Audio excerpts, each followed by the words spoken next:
Yo les amis, on se retrouve pour une nouvelle vidéo d'analyse de copie. J'aime bien ces petites vidéos là parce qu'on a toujours des choses intéressantes à dire. Alors vous êtes nombreux et nombreuses à m'envoyer vos copies. Le problème c'est qu'il y a des copies où je vois des 20 sur 20 et des 19 sur 20. Il n'y a pas grand chose à dire. J'ai déjà fait des analyses de copies vraiment excellentes. Et quand il n'y a pas de choses notables à dire en vidéo, je peux pas analyser ces copies même si ça me fait plaisir de regarder des copies de ce style. Là je vais te parler d'une copie aussi qui est une copie avec une très bonne note. D'ailleurs, je n'ai même pas affiché la note, mais c'est pas grave, peu importe. Je sais que c'était une très bonne note, mais néanmoins, on va voir ensemble deux, trois choses qui piquent sur cette copie. Et toi qui m'as envoyé la copie, Ben, sur le serveur Discord, franchement, il faut que tu fasses très attention à ne pas reproduire ça à ton épreuve de bac de spémat. Donc, on est effectivement sur du spémat niveau terminal. Alors, le sujet, bon, je sais plus quand est-ce que tu avais fait ça. Le sujet, en fait, il porte à la fois sur un peu de géométrie dans l'espace, avec la partie vecteur, et surtout une partie avec des suites numériques et des probas mélangés. Alors, un gros exercice, en fait, l'exercice 2, qui est un gros exo, comme tu peux voir ici. Trois parties, partie ABC, avec de la loi binomiale aussi. Donc, un exercice. Ah non, pardon, c'est moi qui dis des bêtises. Il y a trois exercices.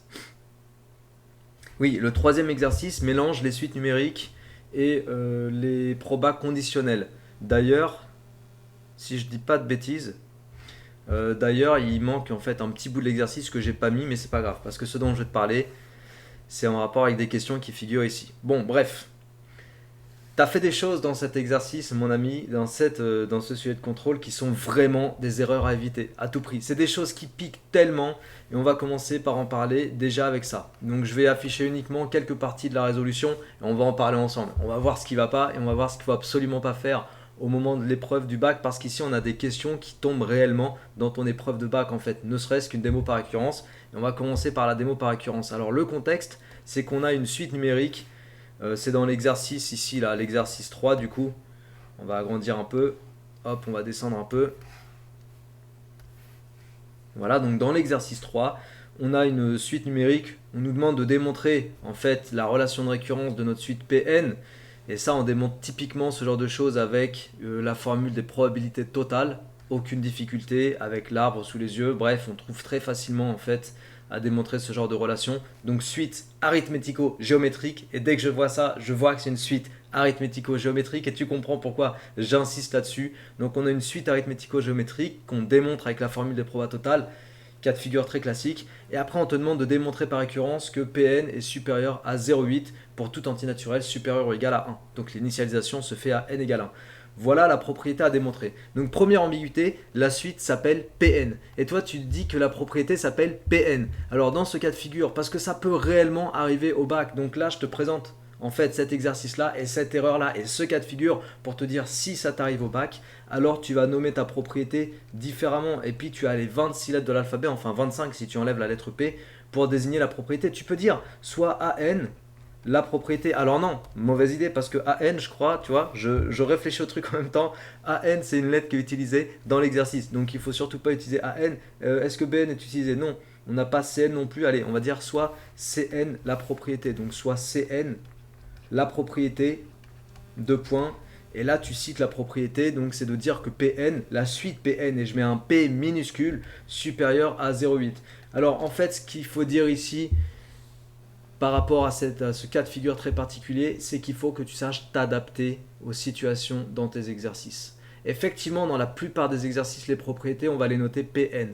Sauf qu'ici, ça porte franchement à ambiguïté d'utiliser la même lettre pour désigner et la propriété, donc le film, et le nom de l'acteur du film. Tu vois, c'est toujours comme ça que je parle, c'est toujours en ces termes-là que je parle de la démonstration par récurrence. Je distingue le film, donc le film c'est la propriété, et l'acteur du film qui joue un rôle dans la propriété. Tu vois, la suite numérique n'est qu'un acteur du film qui joue un rôle dans la propriété. La propriété c'est tout ça.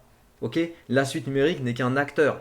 Alors bien sûr la propriété porte sur la suite PN, mais voilà, tu vois ce que je veux dire. Faut pas confondre l'acteur et le film, parce que c'est deux choses différentes. L'acteur fait partie du film. Et le problème ici, c'est qu'on a le même nom, les mêmes lettres, on a la même désignation pour le film et pour l'acteur, pour la propriété et pour la suite numérique qui respecte ou qui répond à la propriété. Donc attention à cette ambiguïté, si tu tombes sur un cas de figure de ce style-là dans ton sujet bac, prends une autre lettre pour désigner ta propriété. Tu as le choix, puisque de toute façon, la propriété, en fait, on te dit montre par récurrence cette propriété, mais on ne la nomme pas. Donc, tu es complètement libre de choisir la notation que tu veux pour la propriété. Tu n'as pas à utiliser nécessairement la lettre P. Voilà, j'espère que j'ai bien été clair déjà sur cette première ambiguïté. C'était la première chose que je voulais te dire sur cette copie-là. Et maintenant, on va passer à la deuxième chose. Il y a des choses vraiment qui piquent. Et là, en l'occurrence, waouh, ça pique pour moi. Ça, il faut absolument pas faire ça sur des copies, sur de la démonstration par récurrence. Qu'est-ce qui s'est passé, Benoît? Il s'est passé que tu es parti du résultat. Sur une démonstration par récurrence, ça fait mal. Ne jamais partir du résultat. On suppose qu'il existe k supérieur ou égal à 1. Déjà, cette façon de dire, pour moi, elle n'est pas très très bonne. On suppose ou supposons qu'il existe un entier naturel k supérieur ou égal à 1, tel que, bon, c'est vrai que c'est à peu près la même chose, tel que pk soit vrai. Donc là, tu supposes que la propriété est vraie pour un rang k. Et comme tu le dis si bien, tu vas démontrer que la propriété est vraie au rang suivant. Tu vois, et c'est là qu'il y a cette ambiguïté avec la même lettre P qui est répétée, et pour la suite, et pour la propriété, et ça crée du flou. Et on ne s'y retrouve pas et on va se paumer et c'est ce qui s'est passé derrière. Donc, montrons alors que pk plus 1 est vrai, c'est-à-dire montrons que pk plus 1 supérieur ou égal à 0,8 et regarde ce qui se passe ici, pourquoi je dis que ça pique. Et ça, en fait, il y a deux choses qui piquent vraiment sur cette copie et qui font mal. Heureusement que tu as une bonne note d'ailleurs, parce que tu as fait des très bonnes choses par ailleurs. Mais là, je sais pas, pour moi, c'est pas très cohérent que tu aies fait ces erreurs-là. Ça va pas avec ce que renvoie le reste de ta copie. Tu dis, montrons que pk plus 1 est supérieur à 0,8. Et après, derrière, on suppose que pk plus 1 est supérieur à 0,8. Bah, c'est terminé. En fait, tu veux montrer un truc que tu supposes tout de suite derrière. T'as flingué le truc, tu vois ce que je veux dire? En fait, il n'y a pas de démonstration par récurrence. En fait, il faut absolument pas faire ça. C'est l'erreur, c'est la pire erreur que tu puisses faire sur une démonstration par récurrence. Et si tu as des difficultés, toi qui écoutes cette vidéo sur la démo par récurrence, remets-toi au clair. Il y a une technique, il y a une méthode. Il y a des choses qui reviennent tout le temps, il y a des patterns qui reviennent dans tous les exercices, il faut que tu adoptes ces patterns, ne pars jamais du résultat. En gros, ce que je conseille, chaque fois que je fais des vidéos sur la démo par récurrence, ce que je conseille, et puis j'ai fait une vidéo aussi d'entraînement, comment je l'ai appelée cette vidéo? Mais elle n'est pas sur YouTube, elle est sur mon site, c'est une vidéo qui dure, je sais pas, plus d'1h30 je crois, où je résous plein de démonstrations par récurrence de tous les styles, pour que tu puisses avoir tous les tips en fait en fonction de si c'est une inégalité, si une égalité, si c'est ceci, si c'est cela. Cette vidéo, ça fait partie des vidéos exclusives. Tu as le lien en descriptif de cette vidéo si tu veux aller voir. Et elle est vraiment, vraiment intéressante parce que là-dedans, comme je te dis, tu peux choper les patterns, les trucs répétitifs qui reviennent tout le temps et que tu vas réadapter et reposer sur ta copie back. En gros, le pattern, c'est celui-là. Tu dis, on suppose blablabla. Je réécris pas tout. Hein. On suppose blablabla, PK vrai. Alors moi, je l'ai appelé CK pour éviter l'ambiguïté des lettres qui se répètent. CK vrai, c'est-à-dire qu'on suppose que petit pk, c'est mignon, petit pk, pk supérieur à 0,8, petit pk supérieur à 0,8. Et ça, on l'appelle l'hypothèse de récurrence. Et moi, j'aime bien noter que c'est l'hypothèse de récurrence. Alors, pas d'abréviation sur la copie, d'ailleurs, sur ta copie, Benoît, la prof te l'a marqué, pas d'abréviation. Moi, je ne mettrai pas HR sur ma copie back, je mettrai hypothèse de récurrence. Je prends le temps. Mais là, on n'est pas sur une copie back. Et en fait, ce que je dis toujours aux élèves, que j'accompagne sur les vidéos YouTube, sur mes vidéos exclusives, tout le temps, quand je fais de la démonstration par récurrence, vraiment tout le temps, je fais la même chose. Je dis, tu laisses de la place.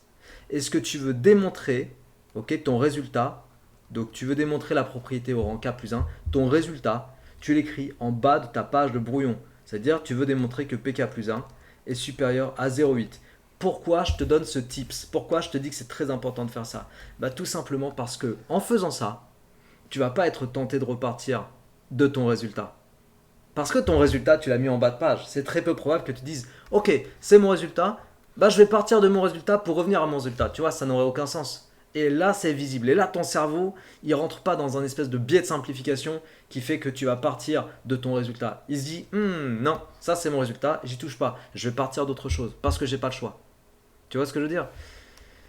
Tu as produit exactement l'erreur. En fait, je l'aime bien cette copie parce que tu as fait exactement le truc qui pour moi est l'erreur la plus classique pour laquelle je mets en garde les élèves quand on fait de la démo par récurrence. Je n'écris jamais montrons que ou on veut montrer que à cet endroit-là. Le nombre de fois que j'ai vu cette erreur être reproduite, c'est juste inimaginable. Donc ça me fait plaisir là d'en parler en vidéo et d'avoir un exemple concret à te présenter. Tu as vu, c'est tout faux. Récurrence à reprendre. Il n'y a pas de point là-dessus. Je sais pas c'est quoi ce petit 1 là. Peut-être que la prof ou le prof a été gentil avec toi. Je sais pas pourquoi il y a un point, un point. En tout cas pour moi tout ça c'est faux, le principe n'est pas respecté. Après ce qu'il faut faire quand on est sur ça, on peut le faire rapidement. En gros PK était la suite PN pardon. La suite PN elle vérifie cette relation de récurrence PN plus 1 égale 0,5 PN plus 0,4. Donc en gros j'ai PK plus 1 égale 0,5 PK plus 0,4. Et là, ce que mon cerveau se dit, c'est comment je fais pour passer de PK à PK plus 1. Bah, pour commencer, je multiplie par 0,5 et ensuite j'ajoute 0,4. Donc tout simplement deux étapes. Je multiplie par 0,5 qui est positif, donc mon comparateur ne change pas de sens. J'ai 0,5 PK à gauche et 0,5 fois 0,8 à droite. Donc 5 fois 8, ça nous fait 40. Donc 0,4. Voilà. Et après, j'ajoute 0,4 des deux côtés. Et puis ça se fait en 2,2. Donc là, je vais avoir 0,5 PK plus 0,4. Et puis à droite, 0,4 plus 0,4, 0,8. Il se trouve qu'à gauche, je récupère exactement PK plus 1. Et qu'à droite, j'ai bien 0,8. Donc PK plus 1 supérieur à 0,8, c'est QFD. Ce genre de démo par récurrence, ça c'est le BABA, ça se fait vraiment en 2 secondes. Alors, note bien, et notez bien les amis, que PN est défini par une relation de récurrence de style suite arithmético-géométrique. Donc la suite, en fait, quand je vois une suite comme ça, quand je suis sur un exo de ce style, parce que je connais mes patterns, parce que je connais les choses répétitives, tout de suite je vois que la suite est arithmético-géométrique. Je reconnais ça et je l'inscris dans mon cerveau. Et derrière, quand on va me demander de démontrer que la suite est décroissante, je vais pas aller écrire, chercher à démontrer, attends, t'as fait ça où? Ah oui, t'as fait ça là. Je vais pas aller chercher à démontrer que la suite est géométrique. Tu ne peux pas faire ça parce qu'elle est arithmético-géométrique. Donc tu ne peux pas aller dire elle est géométrique et aller utiliser un truc de niveau première pour aller chercher son sens de variation. Non, sens de variation d'une suite. Là encore, je redis encore une fois qu'il y a des choses répétitives dans les exercices. La raison pour laquelle dans un exercice du style de celui-là, la raison pour laquelle on te fait travailler avec une suite arithmético-géométrique et que derrière on te fait démontrer par récurrence une inégalité, c'est parce que pour démontrer le sens de variation, quand tu vas faire Pn plus 1 moins Pn, tu vas devoir utiliser le fait que Pn est supérieur à 0,8. C'est classique. J'ai pas fait ton exercice, mais je suis sûr que ça va faire ça. Comment? Bah, on va regarder ensemble. On va aller faire Pn plus 1 moins Pn. Allez, pour jouer, pour le délire. Pn plus 1, c'est 0,5 Pn plus 0,4. Le tout moins Pn. Qu'est-ce que ça donne? Ça donne 0,5 Pn moins Pn, ça me fait moins 0,5 Pn. Et moins 0,5 Pn plus 0,4. Qu'est-ce qu'on peut faire avec ça? Bah, je peux directement étudier le signe. Je suis même pas obligé. Regarde, je suis même pas obligé de chercher à transformer cette écriture. Je peux directement dire, parce que quand on fait le sens de variation d'une suite, on cherche à étudier le signe de Pn plus 1 moins Pn. C'est la méthode la plus classique. Les autres méthodes, je sais qu'elles existent, mais moi je les utilise pas parce que dans les exobacs, c'est celle-là que j'ai eu toujours à utiliser quand on fait de la résolution sur des suites numériques. J'ai jamais eu besoin d'utiliser une autre méthode. Donc Pn plus 1 moins Pn, on trouve cette expression-là. Et donc je vais me retrouver avec quoi? Avec le fait que, or, donc je vais aller choper une information que j'ai dit plus tard, ou plutôt dans la vidéo. Or, Pn est supérieur à 0,8, et plutôt dans l'exercice, Pn est supérieur à 0,8, donc moins 0,5 Pn, si je multiplie par moins 0,5, qui est une quantité négative, je change le comparateur, moins 0,5 Pn est inférieur à 0,8 fois moins 0,5, ça me fait moins 0,4. Et tu vois le truc venir, bah, moins 0,5 Pn, je vais ajouter 0,4 des deux côtés. À droite, moins 0,4 plus 0,4, et ça fait 0. À gauche, moins 0,5 Pn plus 0,4. Bah là, je récupère Pn plus 1 moins Pn. Et voilà. J'ai dit que Pn plus 1 moins Pn est négatif, et donc la suite Pn est décroissante. Terminé. Tu comprends le truc? C'est comme ça en fait qu'il faut raisonner sur ce type d'exercice. Et je dis aussi raisonner, mais la façon de raisonner, c'est aussi inscrire les bonnes informations dans le cerveau au fur et à mesure. Et là, ce que je voulais noter par rapport à ça, c'est j'ai identifié que la suite est arithmético-géométrique, donc à aucun moment dans la suite de l'exercice, je vais me retrouver à vouloir démontrer que la suite est géométrique. Ben, je pars dans les choux si je fais ça.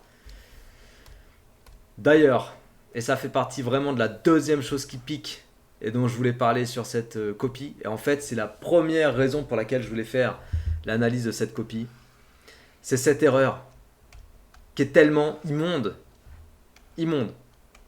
Il faut arrêter les amis de faire cette erreur. Il faut vraiment arrêter de faire cette erreur. Elle est horrible cette erreur, mais j'ai tellement envie de péter mon bureau chaque fois que je vois cette erreur. Mais comme je suis détendu et calme, je ne pète pas mon bureau. Mais c'est horrible. Il faut pas faire ça. Alors je le dis avec le sourire, mais c'est parce que je la vois vraiment trop souvent cette erreur. En fait, ici encore, on est sur un biais de simplification. En gros, ton cerveau a envie de faire une espèce de résolution ultra simplifiée parce qu'il a besoin. En fait, tu avais fixé ton résultat. C'est pour ça que tu as fait cette erreur en ce qui te concerne, parce que je pense que tu as un élève qui raisonne quand même un minimum. Et là, je pense que tu étais complètement perdu. Après, je peux dire n'importe quoi, mais à mon avis, tu étais complètement perdu et tu avais envie de sortir une solution et tu avais envie d'arriver à cette solution. Donc, tu as fait tout ce qui était en ton pouvoir pour choper ton 0,4 à la fin.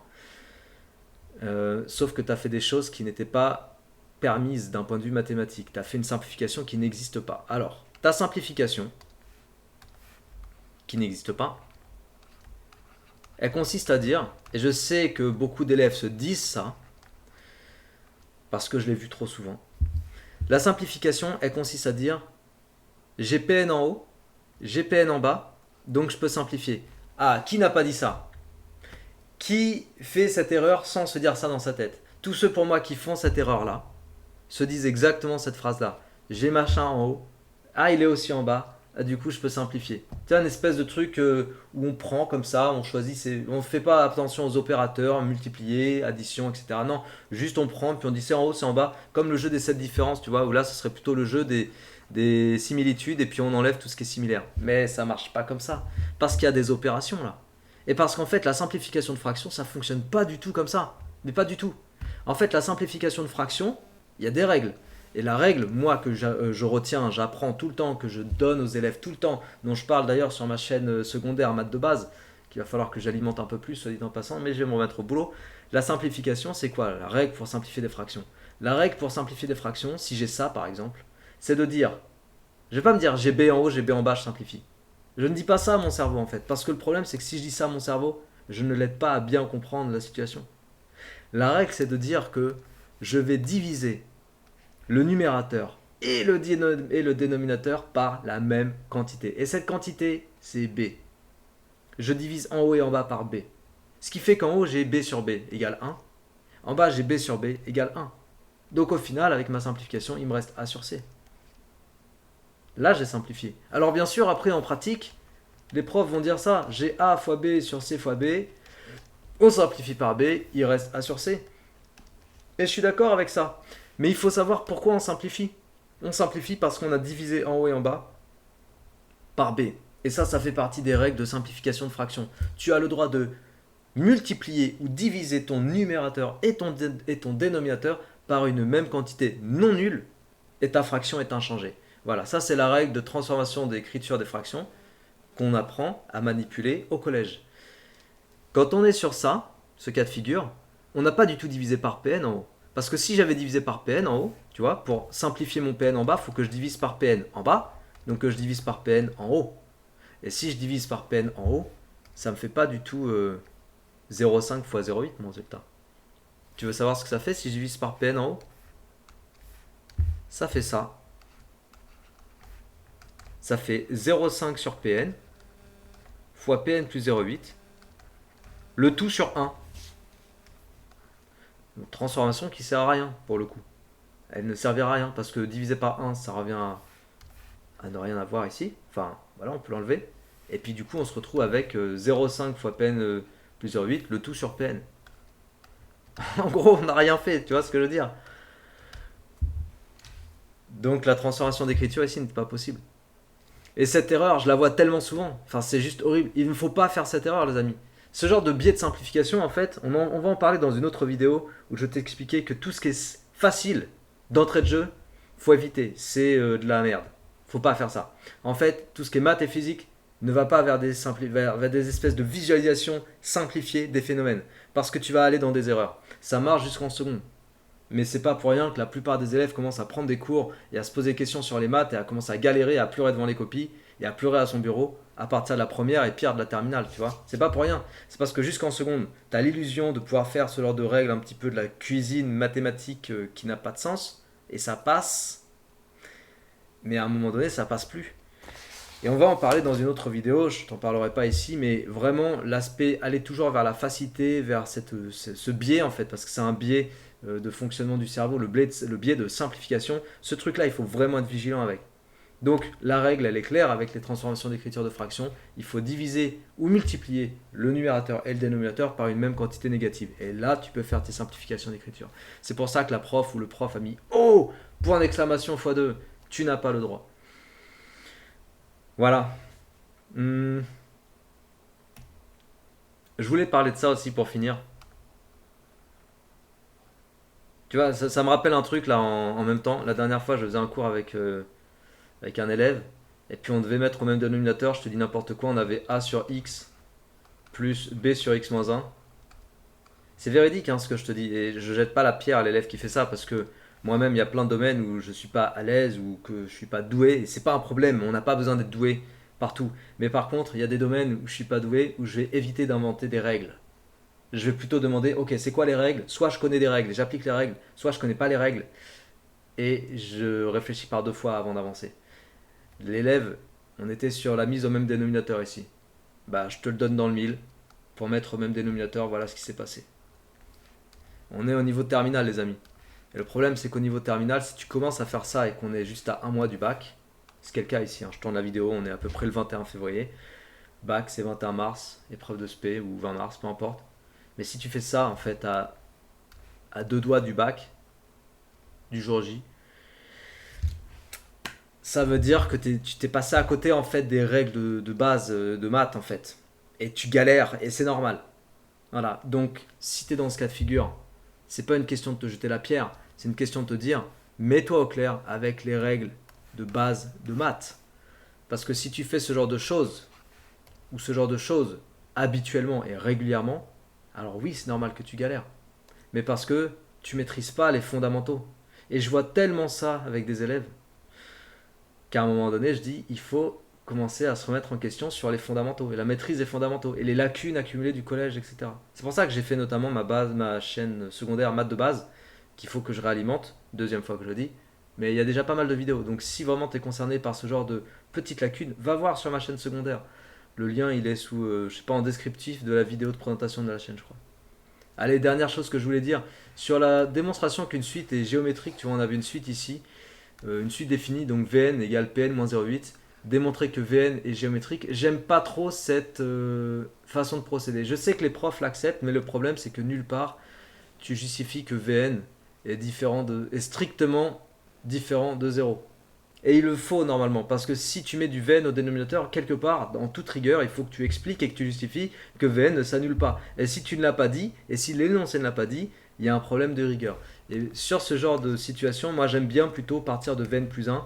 Tu vois, là en l'occurrence, c'est Vn plus 1 égale Pn plus 1 moins 0,8. Si je reprends la définition de Vn et que je réécris juste au rang n plus 1. Et ensuite, Pn plus 1, on le remplace tout simplement par son 0,5 Pn plus 0,4. C'était ça. Ouais, c'était ça. Et ensuite, on simplifie. Donc 0,5 Pn, 0,4 moins 0,8, ça fait moins 0,4. Et là, il y a plusieurs écoles. On peut tout simplement, sans même chercher de la difficulté, remplacer Pn parce que j'ai Pn moins 0,8 qui fait Vn. T'es d'accord ou pas? Pn moins 0,8, ça fait Vn. Donc Pn tout seul, ça fait Vn plus 0,8. Donc je vais prendre Vn plus 0,8, je colle des parenthèses et je vais le réinjecter ici. À la place de Pn, j'écris Vn plus 0,8. Tu vois, moins 0,4. Après, je développe. 0,5 fois Vn, ça fait 0,5 Vn. 0,5 fois 0,8, ça fait plus 0,4. Moins 0,4, ça simplifie et il me reste 0,5 Vn. Voilà. Et on retrouve effectivement, une relation de récurrence caractéristique des suites géométriques. Donc on conclut que la suite Vn est géométrique de raison 0,5, blablabla, etc., etc. Voilà, j'étais content de te présenter cet exercice, enfin cette petite copie plutôt, et de pouvoir commenter. Ah oui, dernière chose, j'avais mis ça. Là, sur les limites de suite, tant qu'à faire, on va le dire ici, sur les limites de suite, quand tu donnes les limites de q puissance n, n'oublie pas de justifier que q est compris entre moins 1 et 1, parce que c'est ce que tu n'as pas fait ici. Ok, c'est pour ça que tu as ce pourquoi qui ressort. Il faut justifier absolument toutes les choses utiles et importantes. Et là, en l'occurrence, les limites des formes q puissance n, pour moi, elles doivent toujours s'accompagner de la justification. 0,5 puissance n moins 1 tend vers 0, car 0,5 est compris entre -1 et 1, exclu. Voilà, ne pas oublier de faire ça. Donc j'étais content de faire cette petite présentation. Ça fait longtemps que je voulais faire l'analyse de cette copie. Elle m'a été envoyée il y a quelques temps. Si tu veux m'envoyer ta copie, toi qui regardes cette vidéo, tu peux. Sur mon serveur Discord, c'est plus facile. Mais encore une fois, j'en reçois beaucoup. Si je ne les traite pas toutes, c'est parce qu'il y en a qui sont des très bonnes copies, avec vraiment des superbes rédactions, des 20 sur 20, des 19. Et j'ai pas grand chose à dire, mis à part faire une vidéo pour te dire, bah cette copie, elle est nickel. Je le fais pas nécessairement, voilà. Mais par contre, des copies comme celle-ci, où il y a 2-3 petites choses qui ressortent, qui sont des choses qui piquent un peu, tu vois, qui font mal aux yeux, ça fait saigner des oreilles. Là, on peut faire l'analyse parce que c'est utile au plus grand nombre de t'avoir rappelé ce que je t'ai rappelé aujourd'hui. Je pense que c'est vraiment très intéressant. Si cette vidéo t'a plu, n'oublie pas de partager, diffuser. N'oublie pas non plus de t'abonner à cette chaîne. Je compte sur toi pour continuer à faire grandir cette aventure. Dernière chose pour ceux qui sont restés jusqu'au bout de la vidéo, je prépare pour la vidéo des 20 000 abonnés sur cette chaîne parce qu'on a dépassé les 20 000 il y a quelques temps déjà. Je voulais faire éventuellement un vlog avec réponse aux questions, donc FAQ vlog. On m'a déjà posé des questions sur Discord, mais il n'y en a pas assez. Donc si tu veux rajouter des questions en commentaire, ce sera avec grand plaisir. Je pourrai les traiter dans cette éventuelle vidéo. S'il n'y a pas assez de questions, je ferai une vidéo spéciale avec un autre thème parce que j'ai d'autres idées en tête. Voilà, fin de cette vidéo. J'espère que ça t'a plu encore une fois. Merci à toi de t'abonner, de partager, diffuser. Je te dis à très bientôt. Travaille bien et motive-toi bien. Ciao!